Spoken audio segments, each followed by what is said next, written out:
Hey you all, welcome back. Y'all already know what it is. You see the title of this video. This is Real Housewives of Potomac, RHOP, season 6, episode 3. Before we get into it, excuse my dogs. Y'all know they're loud. And also, baby, I am giving you the best version of kid and play that I can give. Listen, I took my soft locks out last night and the girls on YouTube said it only takes 20 minutes. When I tell you I was up until 3 o'clock in the morning, I will never do that ish again. Do you hear me? By the time I got to washing my hair, deep conditioning it, I tried to twist it. It was wet. And I was like, it's 3 o'clock in the morning. My hair is not going to be dry. And baby, this is what I woke up with. So it is what it is. So yes, I am giving you kid and play realness. It's just, ain't nothing we can do about it. We here. So anyways, the show picks up with Robin. They show her sleeping in bed. And remember, Robin has discussed that she's been in a slump. So I think it was 8:26. She jumps up, wakes her son up, and apparently it was 3 minutes before he started class. So literally he got up with his blanket around him and just sat down and started up the computer. That's no way for a child to learn. It's not. And I'm not blaming Robin. Who I am going to blame is Juan. You see that your partner is in a slump, possibly a depression, a mild depression. You should be getting up. You should be getting them ready. You should be fixing them breakfast. And then it will be time for you to have a conversation with Robin and take some steps to get her the help that she needs to kind of pull her out of that slump. Instead, Juan is very cruel, telling her, it's just excuses. I'm tired of it. Well, you can help. Women are not the only ones responsible for children in a relationship. There's two of you for a reason. So what are you doing? And when he came in, he was like, how come you didn't wake Carter up? Because she was going to do the same thing. She was going to wait till 3 minutes before, say, hey, it's time for school, get on the computer. Juan, it's time for you to step up your game. You talking about Robin is making excuses? You're making excuses because you could be a little bit more gentle with her, a little bit more understanding. And in relationships, sometimes your partner is not always going to be A1. You are not always going to be A1. It is important that you step in and fill in the gaps when they cannot. That is part of what a partnership, relationship, marriage is about. Moving on. Next, we see that Ashley and Gizelle are meeting up at a restaurant. Honey, Ashley is due, like literally is knocking on the door. Whenever Ashley's pregnant, you can see it all in her face. And I don't like Ashley, but she does look rather cute while she's pregnant. So she gets there and they're talking about her due date, and Gizelle expresses concern about Michael, talking about, last time he acted a damn fool. So what are you gonna do this time? Ashley doesn't seem worried, and listen, if Ashley's not worried, then neither am I. Like, I don't have time to be worried about the predator. He's not on my TV screen every week, so I couldn't care less. So Ashley then fills Gizelle in on Karen's birthday party. And she tells her how Mia said that Gizelle, after making that comment about Ray, is she just a pretty face? And Gizelle was like, oh, that's interesting, because we've been texting me, her, and Robin almost every day, and she hasn't mentioned it. Which, Mia, that's kind of fake, but in reality, when would Mia mention it, right? Like, no, I try to place these scenarios in real life. If someone was just talking crap about you, would they literally get on a text message thread and tell you they was talking crap about you? The answer is hell no. And honestly, I don't think Mia said anything that bad. She asked a question. She said, is she just a pretty face?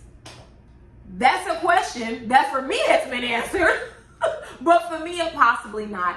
And then Gizelle tells Ashley she wants to throw her a pamper party. She don't want to invite Karen, but Ashley wants Karen to come. And then I think she asked about Mia, but of course Mia is going to come. So we will get to the pamper party shortly because, baby, your girl Wendy, oh, by the way, disclaimer, if you are a Wendy fan, I know I'm telling y'all late, but you might as well just go ahead and click on out this video because I like Wendy, but she is getting on my nerves. Moving on. Next, we see Robin, and she is at her, I want to call it like a warehouse, and she's behind on her hat orders. So she's in a good place and a bad place. Apparently, her business has been picking up, and it's to the point where she's working around the clock, especially at night, to fulfill orders, which when I was watching this scene, I thought to myself, maybe perhaps that's the reason why Robin is sleeping in the morning.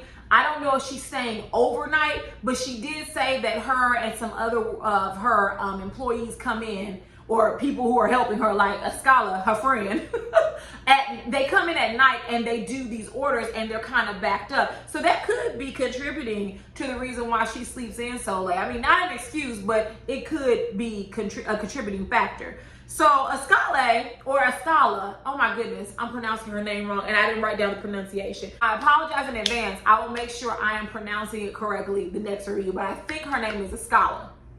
I think. But Escala's pretty. She's Ethiopian. Very pretty woman. I look forward to seeing what she's gonna offer. Thus far, she was very lukewarm. She didn't come in hot. It wasn't anything that particularly stood out about her besides her looks. So we'll learn more about Escala, I guess, as we go along. Wendy drops by to visit Robin, which I don't know why, because it really wasn't about anything. The only thing she did do was she told Robin about her home essentials line.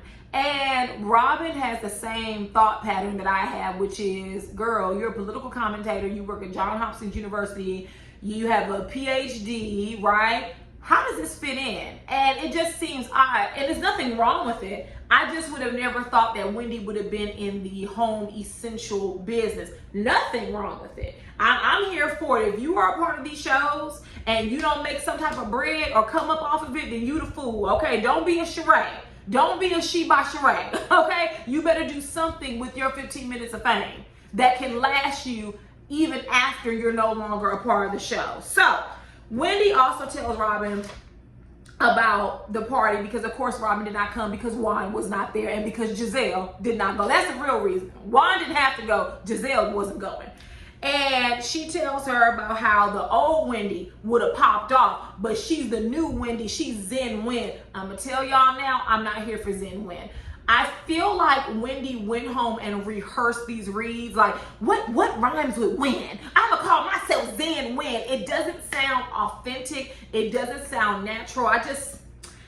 Gone are the days where you just have Sheree, Nene, and Kim sitting around the table ping-ponging off of one another, good or bad, right? What did Nene say? You are not speaking to Sleety. I am not your slave. Your slave is behind you. Gone are those days. Gone are the come on wig. Gone are those days, and we are reduced to women rehearsing their reads and their lines for the camera, and it is so... I'm like Candace, I'm asleep on this one. Robin is confused because Wendy is closer to Karen. Remember last season they didn't have a good relationship.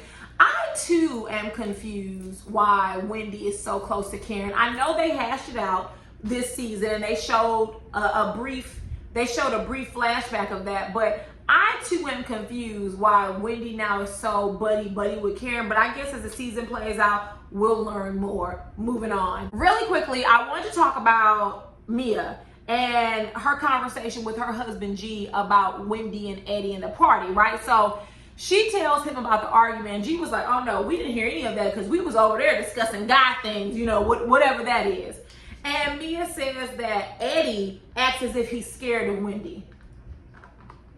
I don't get that from Eddie. I don't. Now, we're just watching a show, right? These are characters, so we really don't know. But I don't think that Eddie acts scared around Wendy. And then Mia said that Eddie couldn't even look her in the eye, and basically implying that he's some type of henpecked man. So I want to talk about this because it is so interesting to me, especially with men. There's never someone who's lukewarm. Very rarely. There are men on these shows that are right in the middle. I shouldn't say lukewarm, but right in the middle. But it appears that, like, if you don't love your wife, right, there's one end of the spectrum where you're Martell Holt to the bullshit, right?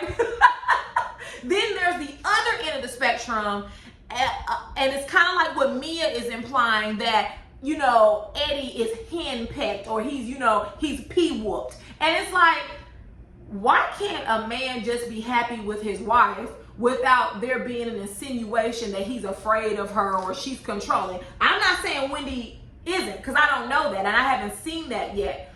But if he's close with his wife. What's the issue? And like me, he doesn't have to look you in the eye. I know you're probably used to everyone telling you you're beautiful and everyone drooling over you, kind of like Gizelle. But baby, every man is not attracted to you. He doesn't have to look you in the eye if he doesn't want to. And maybe you interpreted the situation wrong. So I didn't really like that, because I saw that discussion happening on Twitter last week, where they were like, oh, Eddie is whooped and all that. Like, y'all, it is nothing wrong with a man loving his wife. Now, as the season go along, I will pay close attention because I just don't see where Eddie is quote unquote henpecked, but we'll see how it plays out. But so far, Mia, I got this one. I got my good eye on you. Moving on. Next, we get to Candace and Chris, and they are chilling at home with the kids. And baby, Chris is walking around in sweatpants. He's having a drink in the middle of the day, baby. That's what happens when you don't work. And I'm not even mad at it. Chris is living his best sugar baby life. But anyways, Candace's mom called, and I thought it was funny how she, called him out. I was like, oh, you're having a drink this early? If no one else is going to catch it, Dorothy is always going to catch it. So Candace tells her that she's meeting with Karen, and Dorothy tells her to be careful, which I thought that was pretty sound advice, because you do need to be careful. Your feelings were hurt from her last season. Karen showed you her hand. To me, I wouldn't even meet with Karen. That's just me. I wouldn't meet with her. When you called HR on me, you attempted to get me severely disciplined or fired. You and I have nothing else to discuss, right? Nothing else. Then Candace tells her that Chris is helping her with her music career and that he's her husbander. I hate that damn title. Husbander. It just doesn't, sonically, it doesn't sound pleasing, right? And so her mother tells her, quote unquote, she said, good luck with that. And baby, that's what everybody is thinking. Good luck. Because as her mother said, he's going to be relying on you for his sole source of income. Because listen, you can't tell me that Chris is, doing online cooking classes. Honey, Chris ain't no chef, honey. So who is he teaching? Who? Who are these people? Is it per month? Is it twice per month? Is it every week? How much money is he making from teaching online cooking courses? Girl, girl, please. And so Candace in her confessional, she got upset and was like, basically she doesn't want her mom in her business. But if that's the case, Candace, then maybe you should tell your mom everything, because you told her. Did you expect her not to have an opinion? That's what a conversation is. You're talking, asking questions, providing your opinion or whatnot. If you don't want your mama in your business, then keep your mama out your business and don't tell her things. Just let her find out when the show comes on. Moving on. Next, we see Wendy is meeting with Karen, and she's going to Karen's house because she wants to get advice from Karen regarding her candle line, right? And I really find this odd, and I can't put my finger on it, but you and Karen bumped heads last season. And I'm glad Bravo even did the flashback where they show Wendy saying, well, because I didn't go to Karen as a mentor and looked up to her, she didn't like me. But now that's what you're doing. And I'm very curious. I would love to know why Wendy has such a change of heart. I do understand they sat down and had a discussion. It just still seems odd. But Karen gives her advice. She asks her several questions. Do you have a partner? What's your business plan? And when she asked for the product, Karen really liked the candle. She liked the box, the design. She liked how it smelled. I noticed that Wendy says she wanted to be the Black Martha Stewart. And this is not a criticism of Wendy, but it does irritate me a bit that how we as Black people, we always say we're the Black version of X, Y, and Z. Like Karen did it with her husband. Ray Huger is the Black Bill Gates. Wendy wants to be the Black Martha Stewart. And it's like, why can't you just be Wendy? Right? Why can't Ray Huger just be Ray Huger? And I know why we do it. And I understand where that socialization comes from for us to compare ourselves to whiteness. Why is it that we aspire to be like our white counterparts? That kind of irritated me, but I understood what she was saying.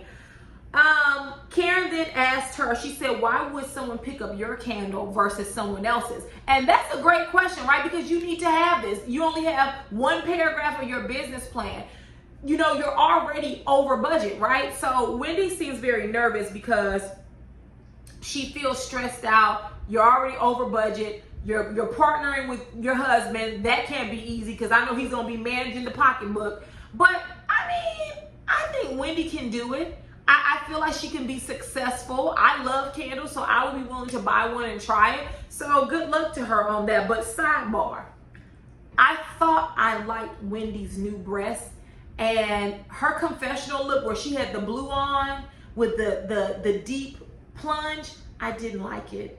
I don't think I like them. And maybe it's because from my understanding, breasts can take up to a year to fully settle in. And I know that Gizelle later on called her out for touching them, but did y'all see that she had a knot right there on one of her breasts? And so I just feel like maybe they're not all the way settled in yet, but I did not like that blue number with I thought I really liked her breasts, but they looked very odd with the deep plunge. So, I don't know,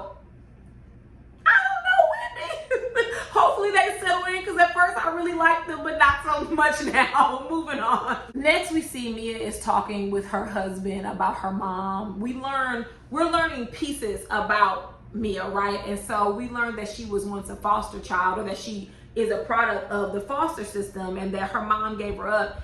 And they really don't talk. She knows who her mom is. They just don't have a good relationship. And my heart broke for Mia, because people really do children dirty. And every time I hear someone doing a child dirty, I just want to go hunt them down and throw them under a jail cell, because children are really innocent. They don't deserve to be mistreated. And I just remember watching Iyanla Vanzant and all of these adults who would come on the show and talk about how they were abused as children. It's just like, I mean, no shade to anyone who are foster parents. I know a few and they're great, but I just could not see myself putting any of my children in the foster care system. It's just too dangerous. While there are certainly a lot of great foster families, there are just as many predators. And because my father was in law enforcement, he used to always tell me, people who surround themselves with children are like, you need to keep your good eye on them, because what adult wants to be around children all the time, except if they're trying to position themselves? And I just, thankfully, I did not have anything like that happen to me as a child, but I know so many people who had terrible experiences, and I just can't imagine the horror. So Mia has a lot going on. She has a lot more depth than just being pretty and just, marrying wealthy. She told a story where she remembers, I think it was Christmas Eve, her laying on a cold floor waiting for her mom to come and get her, and she never did. I mean, literally, my heart broke for her. And so G told her, give it some time and the door will open by one or both of you. But I can't blame Mia for how she's feeling. Being abandoned as a child, not having your parents there. I couldn't imagine not having my mother or my father not be there. I could not imagine that. My parents have never mistreated me, and it is so hard for me to wrap my mind around sick individuals who just mistreat children. And it's just like, I know some people do what they have to do. I know some people give their children up because they want the child to have a better life. And some would argue that maybe Wendy does have a better life, right? Look at it. But let's not look at the end goal. What all did she go through from age whatever to when she met G? Right? Like, I'm pretty sure there's a lot that happened in between that time. Moving on. Next, we see Karen is meeting Candace at her house. And right away, Karen compliments the house. It is a very beautiful house. But to get to the conversation and the meat of it, I think Candace realized by the end of this discussion that Karen, one, was not sorry for being neutral, and that she did not regret being neutral or anything that happened. And even in Candace's confessional, she was like, I'm just going to keep it cute and be cordial. Exactly. Because Candace, you're better than me, because I wouldn't have even met with Karen. There would be nothing Karen could say to me. Telling someone to go rot in eternal hell is not a threat. I don't know where some of you got that from. That is not a threat. That is not a threat. Telling someone you're going to come after them, You know, I'm going to punch you. I'm going to beat your ass. You know, I'm going to knock your teeth out. I'm going to bust your windows out your car. Those are threats. Go to hell is not a threat. Go rot in eternal hell is not a threat. It may not be nice, but it's not a threat. And the problem with this show is there is a thin line that they teeter on. On one end, you can't tell me that Gizelle, neither Karen were in HR for the exchange they had at Wendy's house. But then on the opposite end, Karen takes a private text message between two friends that escalated and sent it to HR so that she could be severely disciplined or fired. And see, based on what Karen has said, she wanted to smack Candace. Like, oh, I'll teach you, little girl. I'll teach you to talk to the grand dame. That wasn't about finding her help. Karen was full of BS. She was trying to get her in trouble with her job. And if I had one more person that says, oh, Karen was trying to get her help. If she wanted to get her help and she thought Candace needed mental help, why didn't she reach out to Dorothy? I'm going to tell you now, if I had a friend who was also a coworker and I thought she needed a mental evaluation or help, I damn sure wouldn't reach out to HR. I damn sure wouldn't. And the way I think about this, it would be no different than if I had a coworker who was a friend and we were texting one day and it escalated and the friend who happens to be a coworker told me to go rot in hell. And I go, oh really? And take it to HR. That's not cool. And Karen knew what she was doing. But anyways, Karen says she doesn't regret being neutral and she tries to turn around and make herself the victim.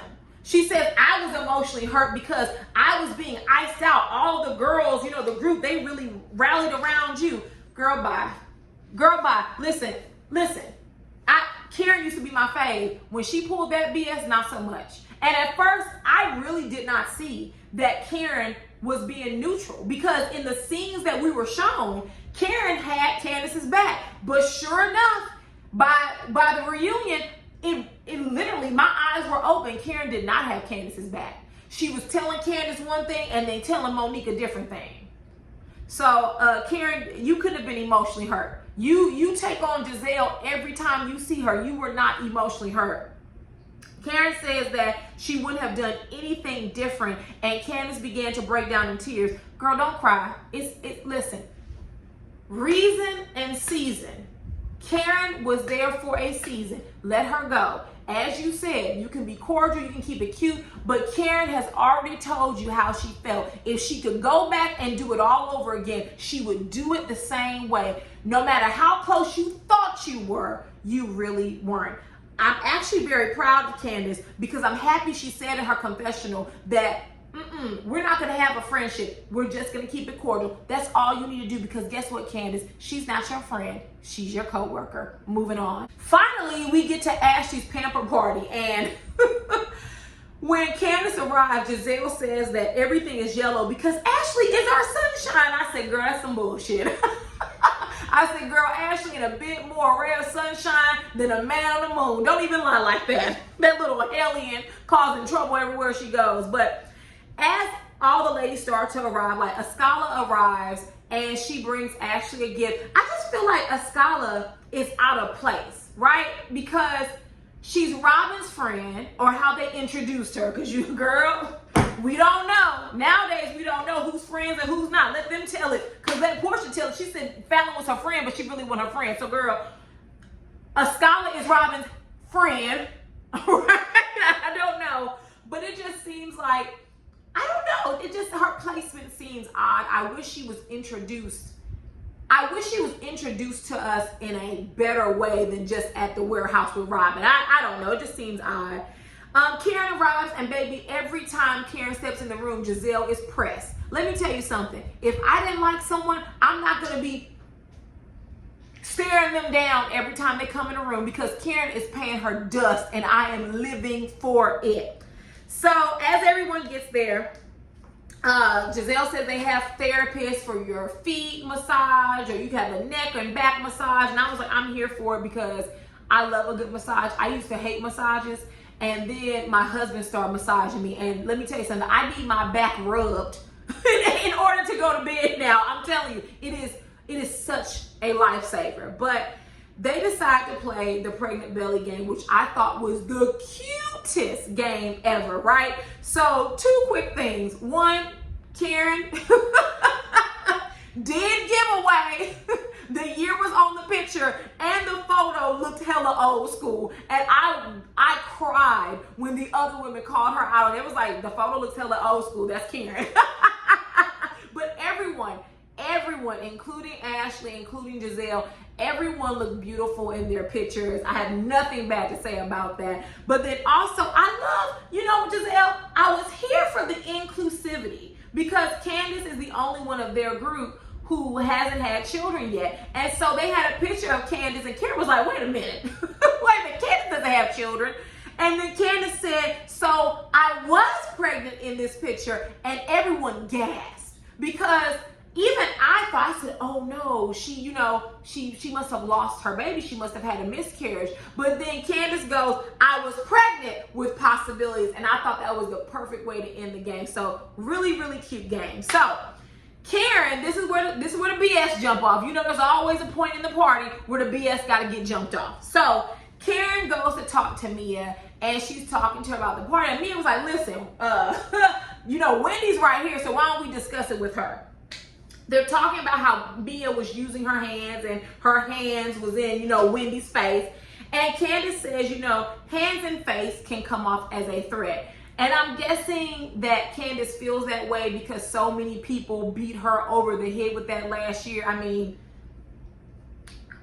it can, but never mind. I'm not going to go backwards.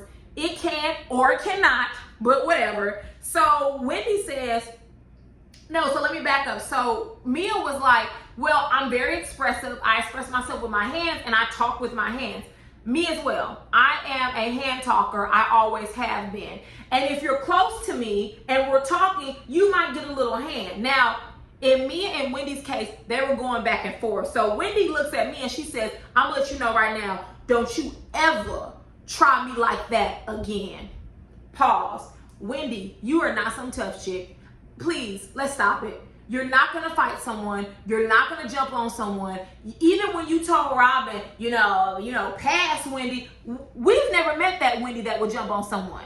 So you've always been, quote unquote, Zen Wen to us. So I don't know where this newfound tough girl comes in at, but all right. And so Mia says, listen, I talk with my hands, and you're not going to change how I am. So if you don't like it, you can go sit over there. And I said, yes, Mia, get her together. You can go sit over there. Exactly. If you think I'm being too expressive with my hands, then you can go and sit someplace else. Because I'm going to keep talking with my hands, and you're not going to pop me, so chill out. So then Wendy says she didn't come for her at Karen's house, but now she has time today. And she says she's now Zen Wen, and she has time. So tick-tock, Mia, tick-tock. I'm tired of the rehearsed reads. That really fell flat for me. Like, girl, how many times did you practice that? How many times did you go to Eddie and say, Eddie, girl, how this sign? Tick-tock, Mia, tick-tock. In my mind, I feel like Wendy was thinking that was going to be a hashtag on social media. Please, God, tell me someone didn't hashtag TikTok. Please tell me that didn't happen. So as they're arguing, disagreeing, whatever you want to call it, Mia says that she will forever be transparent. And Wendy says, well, every 10 seconds, you have your foot in your mouth. I'm very confused why Wendy doesn't like Mia. But I'm pretty sure it's because this is the new girl. And from my understanding, the housewives don't know who's going to be the next wife, right? So it could have been Ascala, it could have been Mia. And I'm thinking that she possibly thought that Mia was coming for her position. And so she had to turn up the heat. But it just seems unwarranted. And it doesn't seem real, because here's the thing. You said you were going in the paint hard because of Gizelle, but you and Gizelle, I mean, y'all got along okay, but Gizelle barely tolerated you last season, Wendy. So why did you feel you need to go hard in the paint for Gizelle? That position is already filled. Her lapdog is Robin, girl, so she doesn't need another. right? So I'm not understanding why you felt you had to take the charge and lead the charge against Mia. I don't know if you thought that was going to give you cool points. I don't know what you thought, but it actually is not a good look. And so Mia says to her, you know, you're clearly unhappy at home. And Wendy says, no, boo, you don't want to happy because you got your clit done. I was like, all right. All right, Wendy. Okay. But you had your boobs done. You had your butt done. You had your tummy done. And some people say you got injections in your face. I don't see it, but that's what the people said. I'm not the people. I'm just telling you what they said. So then she dismisses Mia, like, oh, you can leave. You're dismissed. All of this mean girl type of vernacular. Wendy, come here. Come here. It's not cute on you. Being a mean girl is not cute on you. I know what you're trying to do. I know it's a show, and I know you have to amp up the drama, but it's not cute on you, right? It's starting to get a little. I'm a little worried. It's becoming a little suddenish. Okay, so I don't know why you dislike Mia. If you think she's a flip-flopper, fine. You don't have to like her, but Gizelle showed you why you shouldn't have been taken up for her, because she literally told you that you need to let the other person talk and not just hop on them. Girl, she don't give a damn about you. She was tolerating you last season. So yeah, Wendy, no loyalty from Gizelle, except if it's Robin, and barely her if we being honest. So then, as Mia walks into the hallway, she goes, and this is a woman who's all about women's empowerment. Jiminy crickets. I said, all she was missing was, this is baloney. So then everything starts to calm down. And as they're taking turns getting massages, they're all on the couch, and Ascala, out of nowhere, asks Karen about her drinking habits. And it's like, that's what I mean when I think they could have introduced her better, because I do know that Robin, you know, insinuated that Karen has a drinking problem, but why would Ascala ask that question? Right? And Karen wasn't even offended. She was like, no, I'm not a drunkard. You know, I do get tipsy and I call my girlfriends. But then Ashley said, well, honey, it's a party of one. And I was like, let me tell you something. I bet you Karen gets real drunk in the middle of the night and she be calling people and they be asleep, or they're up with they boo, trying to watch a movie, trying to do boo things, and Karen interrupts them. So I don't know if Karen is an alcoholic or a drunkard. I think those are pretty strong words, but I don't think it'll be far-fetched for me to believe that any of these women don't tip the bottle a little bit more than what they should. So next, Mia comes back in the room. She didn't end up leaving. I guess she just removed herself from the situation, which is best, because we're not going to do another fight on Potomac. No, we're not. So when Mia comes back, Ashley's like, you know, we learned some interesting things about how Mia and her husband met at the party. And Mia says that she worked in the strip club, right? And last episode, she said she was a bartender. So she says how she met G is that while she was at the club bartending, that someone called longtime client G and said, hey, we got a new girl here. She's bartending. Come check her out. First of all, no, ma'am. And I've never worked in a strip club, so if you have, you can let me know if I'm wrong or I'm right. But I just couldn't imagine, especially if they have strippers there or call girls or escorts, whatever you want to say. I couldn't imagine the owner or the manager of the club, the pimp of the club, calling their longtime client saying, hey, we have a new bartender. Baby, you was not bartending. It's okay. You ain't got a lie to kick it. It is what it is. If you ask me, you came up. If men are stupid enough to pay to have sex with someone, or if they're stupid enough to pay someone to, you know, massage them while nude or to sit and have a conversation with it, then you do what you got to do. I'm not mad at it at all. So Mia says that at the gentleman's club, there weren't any poles because they were classy and they wore gowns. All right. All right, Mia, I'm going along with you. Karen says, listen, she ain't mad at Mia. She says she's thinking about getting a pole. Karen, for who? For who? What is Ray going to do with you on a pole? If you fall off, who is going to scrape you up off the ground? Not Ray. Hell, when you was trying to do the little wig launch party, Ray was barely setting the stuff up then. Baby, you ain't getting no pole. But I just think it's interesting. I love how we're learning about Mia slowly but surely. There's a lot more to Mia. I can't say whether I like her or not just yet. I do find her interesting, and I am here for her. I do want to know more. I'll say that. She leaves me wanting more. So far, so good, Mia. So, don't mess up, right? Don't do that. But anyways, they end the scene because Gizelle just ups and leaves. She just say, okay, I gotta go, bye. Like, how does the host of a party leave? That is so freaking rude. But you know what? That's that green-eyed bandit for you. So, if there is nothing else, get down in the comments. Tell me what you thought about the episode. It was pretty good. Tell me if you feeling Mia. I don't know. I mean, so far so good, but let me know. Tell me your thoughts about Wendy, because to me, Wendy's acting a little, unhinged.